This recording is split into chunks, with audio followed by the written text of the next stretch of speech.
नमस्कार, स्वागत है आपका एनपी न्यूज में और मैं हूं आपके साथ मुस्कान। दिल्ली एनसीआर में यूं तो तेज बारिश का सिलसिला थम गया है, लेकिन अभी भी कई इलाकों में हल्की बारिश जारी है। दिल्ली एनसीआर इलाके में कल से कभी हल्की तो कभी तेज बारिश का दौर चल रहा है। खराब मौसम को देखते हुए कल मौसम विभाग ने दिल्ली के लिए ऑरेंज अलर्ट भी जारी किया है। मौसम विभाग के मुताबिक दिल्ली में मई के महीने में एक दिन में 35 साल बाद इतनी बारिश हुई है। ताउते तूफान और पश्चिमी विक्षोभ के बाद 24 घंटे में दिल्ली में सफदरजंग में 119.3 मिलीमीटर और पालम में 63.8 मिलीमीटर बारिश रिकॉर्ड की गई है। इससे पहले 24 मई को 1976 को 24 घंटे में 60 मिलीमीटर बारिश रिकॉर्ड की गई थी। यही नहीं, मई के तापमान ने तो करीब 70 साल का रिकॉर्ड तोड़ दिया है। कल दिल्ली में अधिकतम तापमान 23.8 डिग्री सेल्सियस दर्ज किया गया था। ये सामान्य से 16 डिग्री कम है। 1951 के बाद मई में पहली बार इतना कम अधिकतम तापमान दर्ज हुआ है। मौसम विभाग का कहना है कि अभी दिल्ली में भारी बारिश की संभावनाएं कम है।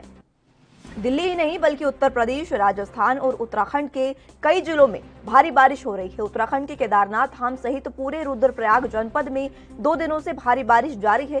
केदारनाथ की चोटियों पर भारी बर्फबारी भी जारी है। इस वजह से रुद्रप्रयाग जनपद में ठंड का एहसास होने लगा है।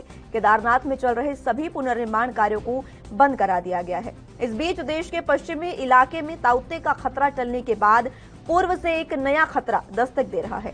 बंगाल की खाड़ी में एक नए तूफान को लेकर चेतावनी दी गई है। इस तूफान का नाम है यास, जिसके निशाने पर खासतौर पर ओडिशा और पश्चिम बंगाल है। यास नाम का ये तूफान ताउते से शक्तिशाली है या फिर कमजोर, मौसम विभाग जल्द ही इस सवाल का जवाब देगा। इस बार नई तूफान का खतरा ओडिशा और पश्चिम बंगाल पर ज्यादा है। 22 मई से पूर्व मध्य बंगाल की खाड़ी में कम दबाव का क्षेत्र बनने लगा, जिसके बाद ये एक चक्रवाती तूफान का रूप ले लेगा। इस नए तूफान के 25 और 26 मई को बंगाल के खाड़ी से टकराने की संभावना है। आशंका ये भी है कि 27 तारीख को यह ओडिशा के चांदीपुर से टकरा सकता है। तो लगातार ताउते के बाद एक बार फिर से एक और तूफान ने दस्तक दे दी है और ये 27 तारीख तक इसके ओडिशा के तट से टकराने की संभावनाएं जताई जा रही हैं और 25 और 26 को बंगाल की खाड़ी से टकराने की आशंका मौसम विभाग ने जताई है।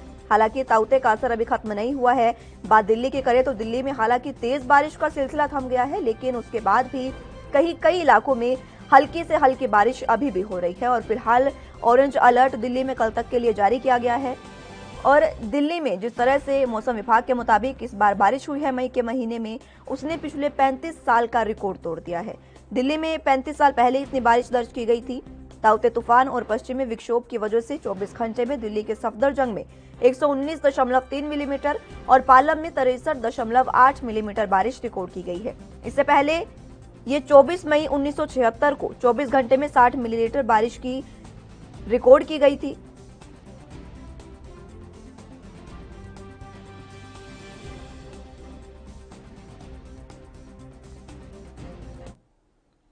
चलिए, तो इसी खबर पर दिल्ली से हमारे साथ संवाददाता राजीव तिवारी लाइव जुड़ चुके हैं। राजीव, क्या कुछ स्थिति इस समय दिल्ली में है? हालांकि बताया जा रहा है कि बारिश जो है, तेज बारिश अभी रुक गई है, लेकिन फिलहाल क्या स्थिति है? देखिए, बिल्कुल जिस तरीके से लगातार कहीं ना कहीं ताउते तूफान की जो बात थी वो कहीं ना कहीं दिल्ली के लिए भी कहीं कहा गया था कि वहां से जो ठंडी हवाएं हैं, बारिश है, वो यहाँ तक आएगी। मगर दिल्ली के अंदर जिस तरीके से पिछले 24 घंटे के अंदर देखा है कि बारिश लगातार हुई है और कहीं ना कहीं दिल्ली के अंदर जो स्थिति थी वो कहीं ना कहीं बिगड़ती नजर आई और कहीं ना कहीं जल भराव का संकट भी देखने को मिला। मगर जिस तरीके से आप जाकर बारिश जरूर रुकी है, मगर कहीं ना कहीं स्थिति अभी भी दिल्ली के अंदर और कुछ दिनों के लिए यानी ये बारिश हो सकती है। मगर कहीं ना कहीं देखना है कि आज 24 घंटे के बाद में जिस तरीके से अब धूप निकल चुकी है और लगातार कहीं ना कहीं मौसम विभाग की तरफ से भी कहा जा रहा है कि आगे आने वाले दिनों के लिए बारिश हो सकती है। मगर देखना है कि अभी स्थिति किस तरीके से सामान्य है और सरकारें किस तरीके से कृषि करेंगी। एक तरफ तो कोरोना काल है, दूसरी तरफ मौसम की मार भी कहीं ना कहीं पड़ती नजर आ रही है। जी राजीव, जिस तरह से आपने जिक्र किया कि जल भराव की स्थिति है, कहां कहां ये पानी जमा हुआ और हर बार जब इतनी तेज बारिश होती है तो दिल्ली में ये स्थिति आमतौर पर देखने को मिलती है, ये कोई नई बात नहीं है। लोगों को किस तरह की परेशानी इस समय हो रही है?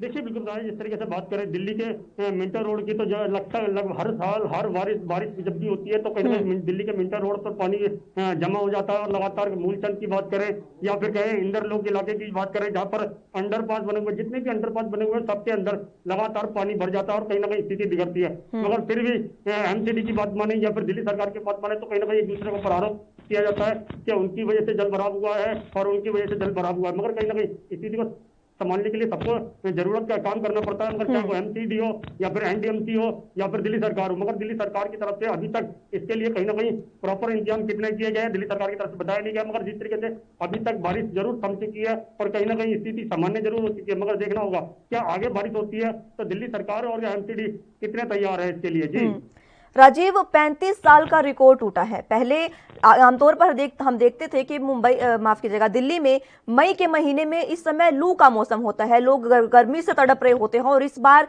इतनी बारिश। देखिए बिल्कुल सही कहा आपने। बात करें जिस तरीके से मई जून जुलाई की जो गर्मी पड़ती है वो सबसे ज्यादा मानी जाती है, और कहीं ना कहीं दिल्ली के अंदर सबसे ज्यादा उसके अंदर लोगों को परेशानी होती है और लोग बाग एसी तक फेल हो जाते हैं। मगर अब जिस तरीके से बारिश का मौसम बना हुआ है और कहीं ना कहीं बारिश आ रही है तो उससे साफ जाहिर है कहीं ना कहीं स्थिति में कहीं ना कहीं सुधार जरूर हुआ, यानी कि हवा ठंडी हो चुकी है, कुछ लोगों को धूप से इतनी बड़ी चिलचिलाहट नहीं है जिससे कहीं ना कहीं दिक्कतें आ सके। मगर कहीं ना कहीं जिस तरीके से बारिश हो रही है उससे कहीं ना कहीं वायरस फैलने का दोबारा से खतरा बन रहा है, और कहीं ना कहीं जिस तरीके से कोरोना की मार जो चल रही है और कहीं ना कहीं दिल्ली के अंदर भी आंकड़े बढ़े हुए हैं, तो कहीं ना कहीं स्थिति को संभालने के लिए दिल्ली सरकार और एमसीडी की तरफ से कोशिश की जा रही है। मगर देखना होगा, धरातल पर वादे जरूर किए जाते हैं मगर वादे धरातल पर कामयाब होते हैं, जरूर देखना होगा। ऑरेंज अलर्ट अभी भी दिल्ली में है मौसम विभाग द्वारा, तो क्या कुछ तैयारियां दिल्ली सरकार द्वारा पहले ही कर ली जा चुकी हैं? क्योंकि ताउते का भी अलर्ट पहले ही दे दिया था, हालांकि उस समय तमाम तैयारियां पूरी कर ली गई थी राज्य सरकारों द्वारा, लेकिन फिलहाल जो ऑरेंज अलर्ट दिल्ली में जारी किया गया है, इसके लिए सरकार की क्या कुछ तैयारियां?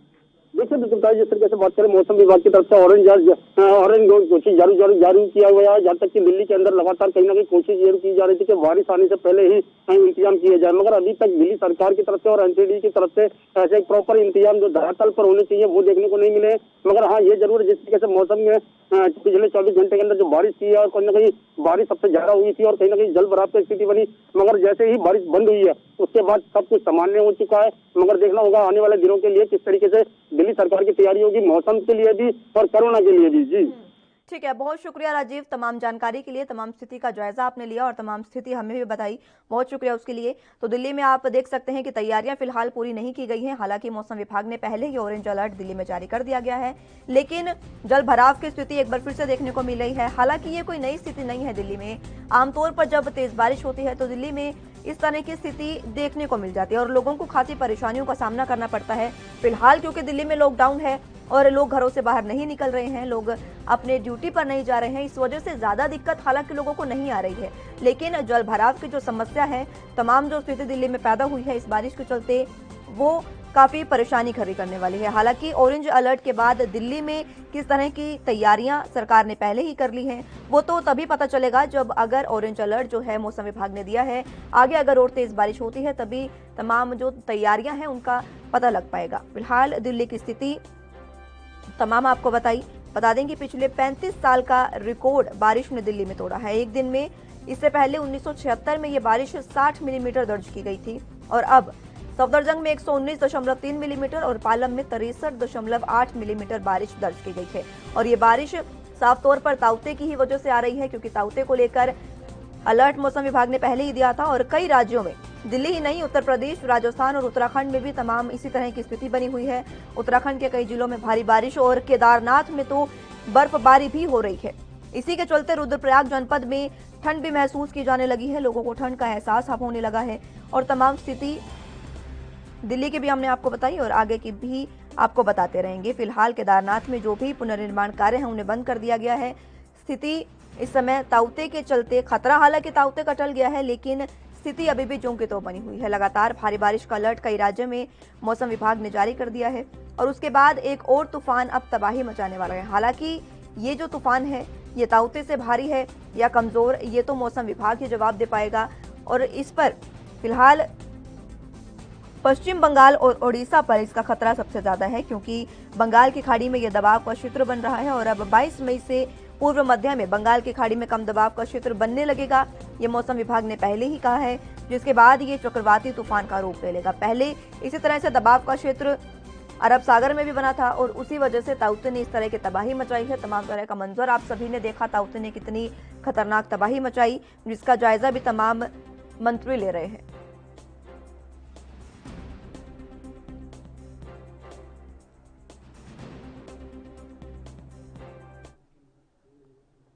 चलिए, तो इसी पर मुंबई से भी हमारे साथ संवाददाता लाइव जुड़ चुके हैं मुरारी। मुरारी, क्या कुछ स्थिति मुंबई में इस समय देखने को मिल रही है?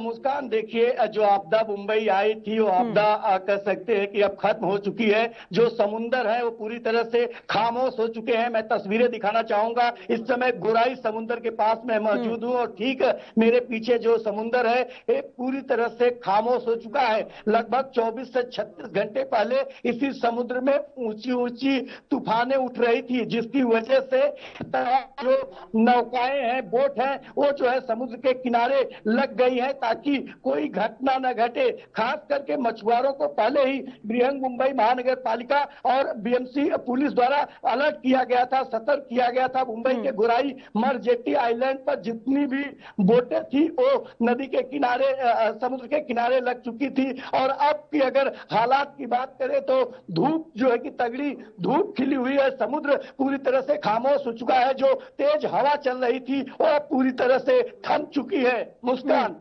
जी बिल्कुल मुरारी, तमाम आपने स्थिति दिखाई, समुद्र हमें दिखाया, तमाम जो लहरें थी वो अब काफी थमी हुई नजर आ रही है। काफी चिंता का विषय जो बना हुआ था वो चिंता अभी फिलहाल खत्म होती नजर आ रही है। लेकिन कई राज्यों में हालांकि इस तूफान से अभी भी बारिश का अलर्ट है। मुरारी, ये बताइए कि मुंबई में जब पहले ही अलर्ट जारी कर दिया गया था और नौकाओं को भी कहा गया था, नाविकों को भी कहा गया था कि वो, मछुआरों को भी तमाम जानकारी दे दी गई थी कि वो समुद्र में ना जाएं, उसके बाद भी जो इतनी बोट समुद्र में मिली है और शव मिले हैं, क्या कुछ अब स्थिति है उसकी? देखिए मुस्कान, इस पूरे मामले को लेकर के जांच शुरू हो चुकी है कि इतनी सतर्कता और चेतावनी के बावजूद भी इतनी बोट समुद्र में कैसे रह गई थी। क्या जो सरकारी यंत्रणा थी उन्हें इसका भनक नहीं लगा? क्या जो लोग जो बोट में सवार थे उन्हें क्या कोई इंफॉर्मेशन, कोई जानकारी नहीं दी गई थी? इन तमाम चीजों की जांच चल रही है। लेकिन मुस्कान, ये भी कहना गलत नहीं होगा कि एक बड़ी लापरवाही उस कंपनी की तरफ से बरती गई है कि सरकार की लाख चेतावनी के बावजूद भी जो उनके वर्कर्स थे समुद्र में गए थे उन्हें जो है कि नहीं लाया गया। मुंबई से लगभग 120 किलोमीटर दूर ही जो नाव थी, बोट थी, वो लापता हो गई थी। और जब देश की तीनों सेनाएं एनडीआरएफ के साथ मिलकर जब खोज एक के बाद एक तमाम डेड बॉडी मिल रही है, उसे भी लेकर के कहीं ना कहीं सरकार भी गंभीरता में है कि अभी भी कितनी डेड बॉडी बाहर निकलेगी। और क्योंकि अंदाजा भी नहीं लग पाया है, सही आंकड़े भी जो है कि नहीं मिल पाए हैं कि कितने लोग जो है इस तूफान में फंसे हुए थे। बहरहाल अभी भी सर्च ऑपरेशन सरकार की तरफ से और तीनों सेनाओं की तरफ से किया जा रहा है। मुस्कान, ठीक है, बहुत शुक्रिया मुरारी तमाम जानकारी के लिए। तो तमाम जानकारी जो भी आपने दी उसके लिए। तो दिल्ली एनसीआर में एक बार फिर से तेज बारिश का सिलसिला हालांकि थम गया है, लेकिन कई इलाकों में हल्की बारिश हो रही है। दिल्ली और मुंबई, तमाम दोनों का हाल, दोनों का स्थिति जो भी है फिलहाल की वो हमने आपको बताई, हमारे रिपोर्टर्स के जरिए तमाम स्थिति हमने आपको बताई। नौसेना का सर्च ऑपरेशन अभी भी जारी है। मुंबई में तमाम नौकाओं को आपने देखा, समुद्र की लहरें भी शांत हो गई है और नावें भी समुद्र के किनारे अब लग गई है। मछुआरों को भी काफी चेतावनी दी गई थी, लेकिन ये जांच का विषय है कि कैसे इन सतर्कताओं के बाद भी जो 4 नाव फंसी थी वो जांच का विषय है फिलहाल।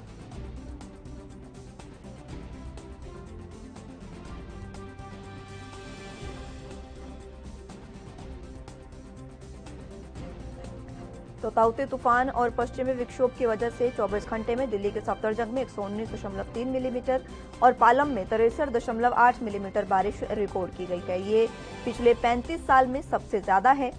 और स्थिति तमाम हमने दिल्ली की भी दिखाई आपको, हर जगह जलभराव की स्थिति बनी हुई है। मुंबई की बात करें तो मुंबई में भी समुद्र की लहरें फिलहाल शांत हो गई है। 120 किलोमीटर की दूरी से ही ताउते तूफान जो है वो मुड़ गया है, लेकिन जो तबाही का मंजर ताउते की वजह से था वो देखने को मिला है। काफी ज्यादा तबाही ताउते ने मचाई है। और उसके बाद एक और तूफान जिसका नाम यास रखा गया है उसने भी अब दस्तक दे दी है। वो भी 22 मई को जो बंगाल की खाड़ी है उसमें दबाव का क्षेत्र बनना शुरू होगा।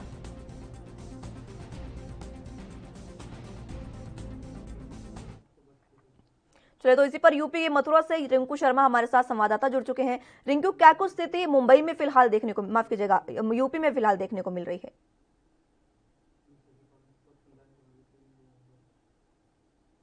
रिंकू, आवाज मिल पा रही है आपको?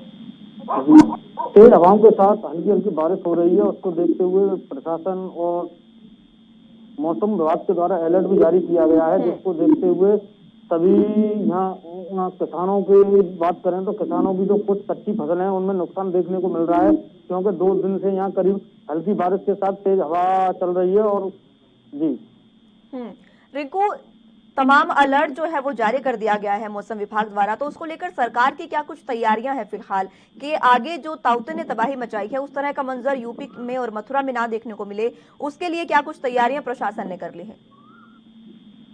जी मुस्कान जी, मैं आपको बता दूं, जिस तरह दाऊ तूफान जो अभी कई राज्यों में जो बारिश और जो से आने की जो संभावना है, उसके लिए मथुरा प्रशासन और के द्वारा और मौसम विभाग के द्वारा सभी अलर्ट जारी कर दिए हैं। सभी लोगों को हिदायत भी दी गई है कि वो घर में रहें, क्योंकि तूफान जो आता है तो तूफान की वजह से बारिश भी हो रही है, उसकी वजह से वो घर में रहें।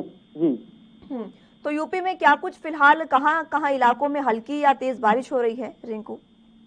जी मैं आपको बता दूं, पश्चिमी उत्तर प्रदेश सहित मथुरा जनपद में भी 2 दिन से करीब हल्की बारिश भी हो रही है और खेतों में पानी भरा हुआ है। जो किसानों की जो कच्ची फसल है उसमें नुकसान देखने को मिल रहा है। बस कुछ जगह किसानों के चेहरे भी खुद दिख रहे हैं, जो कि खेत में नमी जाने के कारण जो बारिश हो रही है उसको देखते हुए एक किसान कहीं खुश भी नजर आ रहे हैं और कहीं किसानों की जो कच्ची फसल है वो उसमें नुकसान भी देखा जा रहा है। जी ठीक है, बहुत शुक्रिया रिंकू हमारे साथ जुड़ने के लिए और तमाम जानकारी के लिए। तो 3 राज्यों का आपने हाथ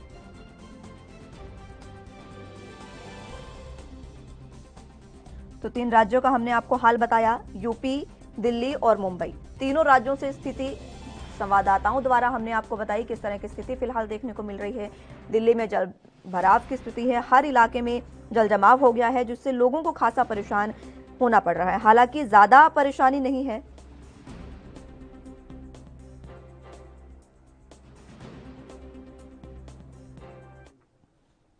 चलिए, तो अगली खबर की ओर रुख करेंगे। अमेठी में ताउते चक्रवात का असर दिखाई पड़ रहा है, जिसके चलते पिछले कई दिनों से यहां बारिश भी हो रही है और तमाम स्थिति भी बिगड़ रही है। लगातार रुक रुक कर बारिश हो रही है। आज भी घने बादल के साथ बारिश शुरू हुई। जिले में अलग अलग क्षेत्रों में बूंदाबांदी के साथ यहां बारिश शुरू हुई है। बारिश में मौसम ठंडा हो गया है और लोगों को भीषण गर्मी से राहत मिली है, लेकिन वहीं किसानों के चेहरे पर खुशी दिखी, क्योंकि फसल के लिए ये बारिश काफी फायदेमंद है। तो बारिश की स्थिति तमाम बता रहे हैं। यूपी के अमेठी में भी ताउते चक्रवात का असर दिखाई दे रहा है, जिसके चलते पिछले 2 दिनों से धूप नहीं खिली है और लगातार रुक रुक कर बारिश होती जा रही है। मौसम विभाग ने पहले ही कई राज्यों में अलर्ट जारी किया था, जिसमें से उत्तर प्रदेश भी एक था, और इसी के चलते अमेठी में यहाँ पर बारिश रुक रुक कर हो रही है और आज भी घने बादल के साथ बारिश हुई है। जिले में अलग अलग क्षेत्रों में बूंदाबांदी के साथ बारिश हुई है। बारिश से मौसम ठंडा हो गया है, भीषण गर्मी से लोगों को राहत मिली है, लेकिन कहीं कहीं जल जमाव की भी स्थिति देखने को मिली है। तस्वीरें आपके टीवी स्क्रीन पर बता रहे हैं आपको।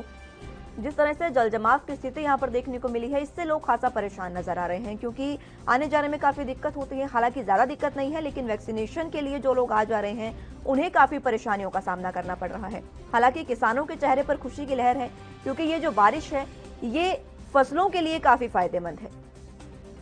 तो अमेठी की तस्वीरें आपके टीवी स्क्रीन पर दिखा रहे हैं आपको। 2 दिनों से यहाँ पर धूप नहीं निकली है। मई का ये महीना है जहाँ पर तमाम लू हर बार देखने को मिलती है और लू की वजह से लोग गर्मी से काफी परेशान नजर आते हैं, लेकिन इस बार ताउते ने जो मौसम बदला है उसका मंजर आपको दिखा रहे हैं टीवी स्क्रीन पर। तस्वीरें तमाम आप देख रहे हैं। जल जमाव की स्थिति नजर आती है, तेज बारिश हो रही है, कई इलाकों में रुक रुक कर बारिश हो रही है, घने बादल भी छाए हुए हैं और बूंदाबांदी भी हल्की कई इलाकों में देखने को मिल गई। हालांकि बारिश से मौसम तो ठंडा हो गया है, लोगों को गर्मी से भी राहत मिली है, लेकिन परेशानियों का सबब भी लोगों के लिए ये बारिश बन गई है।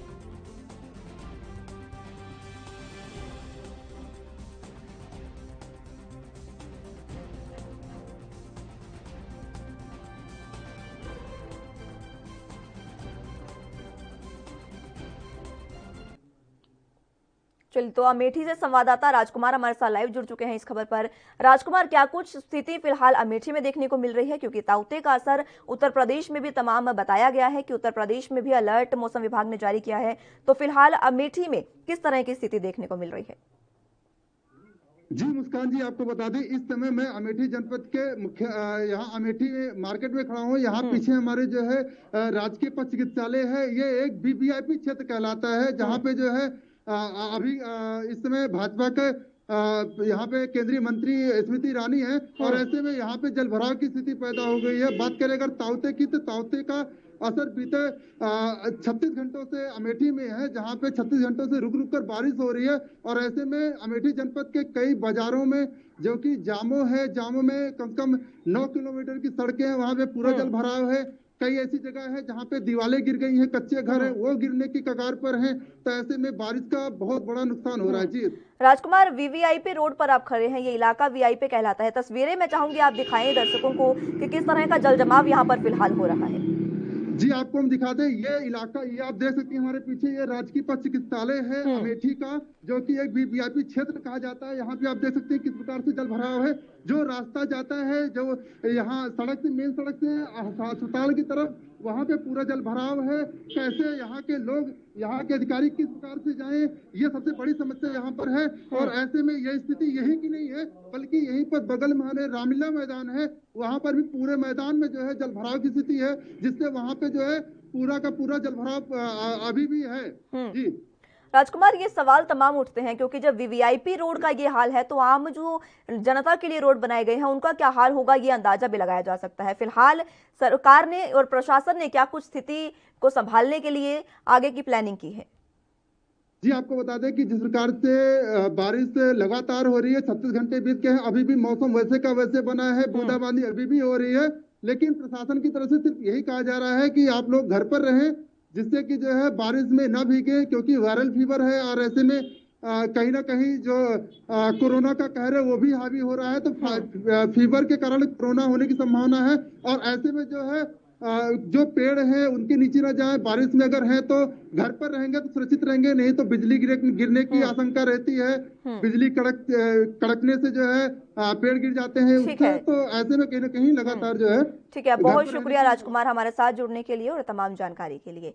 तो चलिए अगली खबर के रुख करेंगे। देश में इस बार कोरोना के साथ साथ एक और वायरस ने तबाही मचा दी है और इस वायरस का नाम है म्यूकरमाइकोसिस, जिसे ब्लैक फंगस भी कहा जाता है। ये वायरस मुख्य रूप से कोविड-19 बीमारी से ठीक होने वाले लोगों को प्रभावित कर रहा है।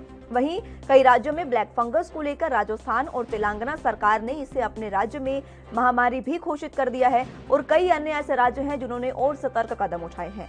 महामारी रोग अधिनियम 1897 के तहत इसे राज्य में एक उल्लेखनीय बीमारी के रूप में वर्गीकृत किया गया है। दरअसल ये एक फंगल बीमारी है जो म्यूकरमाइकोसिस नाम के फंगाइल से पैदा होती है। ये ज्यादातर उन लोगों को होता है जिन्हें पहले से कोई बीमारी हो या वो ऐसी दवा लेते हों जो इम्यूनिटी को कमजोर करती हो। इस फंगल इन्फेक्शन का सबसे पहला मामला दिसंबर में दिल्ली में सामने आया था, जिसके बाद धीरे धीरे अहमदाबाद, राजस्थान, पंजाब समेत उत्तर भारत के कई राज्यों में इसके मामले मिलने लगे हैं। जानकारी के मुताबिक ये खासकर उन लोगों को संक्रमित कर रहा है जो कोरोना संक्रमित थे और संक्रमण के दौरान इम्यूनिटी बढ़ाने के लिए स्टेरॉइड जैसी दवाइयों का इस्तेमाल कर रहे थे। इन संक्रमित होने वाले लोगों से ज्यादातर लोग डायबिटीज के पेशेंट भी थे। ये फंगस इतना खतरनाक है कि इससे इंसान की आंखों की रोशनी तक खत्म हो जाती है और धीरे धीरे जान भी चली जाती है। तो कोरोना के बाद ब्लैक फंगस नाम की बीमारी ने देश में कोहराम मचा दिया है। हर जिले से इस तरह के मामले सामने आ रहे हैं।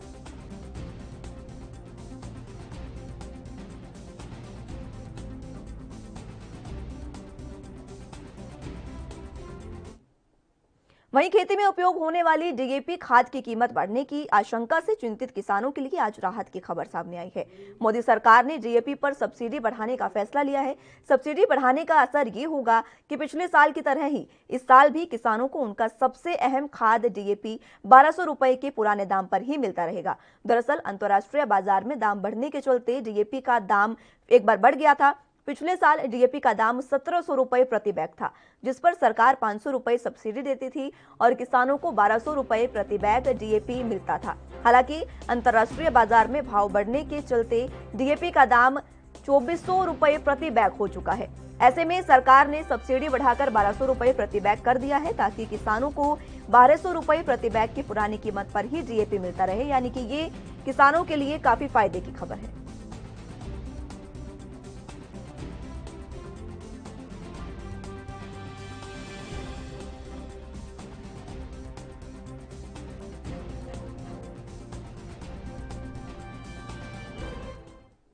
चलिए तो सीधी तस्वीरें आपको दिखा देते हैं। प्रधानमंत्री नरेंद्र मोदी फिलहाल क्या कुछ कह रहे हैं।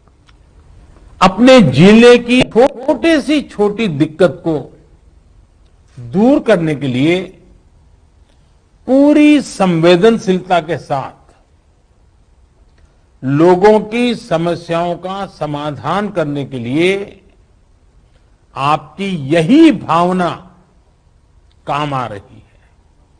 हां, कोरोना के इस काल ने आपके काम को पहले से कहीं अधिक चैलेंजिंग और डिमांडिंग बना दिया है। महामारी जैसी आपदा के सामने सबसे ज्यादा अहमियत हमारी संवेदनशीलता और हमारे हौसले की ही होती है। इसी भावना से आपको जन जन तक पहुंचकर जैसे काम कर रहे हैं और अधिक बड़े पैमाने पर करते ही रहना है। साथियों, नए नए चैलेंजेस के बीच हमें नए नए तौर तरीकों और समाधानों की जरूरत होती है और इसलिए ये जरूरी हो जाता है कि हम अपने स्थानीय अनुभवों को साझा करें और एक देश के रूप में मिलकर के हम सब काम करें। अभी 2 दिन पहले ही मेरी अन्य कुछ राज्यों के अधिकारियों से भी मुझे बात करने का मौका मिला था। उस बैठक में अनेक सुझाव, अनेक समाधान अलग अलग जिलों के साथियों की तरफ से आए हैं। आज भी यहां कुछ जिलों के अफसरों ने अपने जिलों की स्थिति और अपनी रणनीति को हम सबके बीच साझा किया है। जब फील्ड पर मौजूद लोगों से बातचीत होती है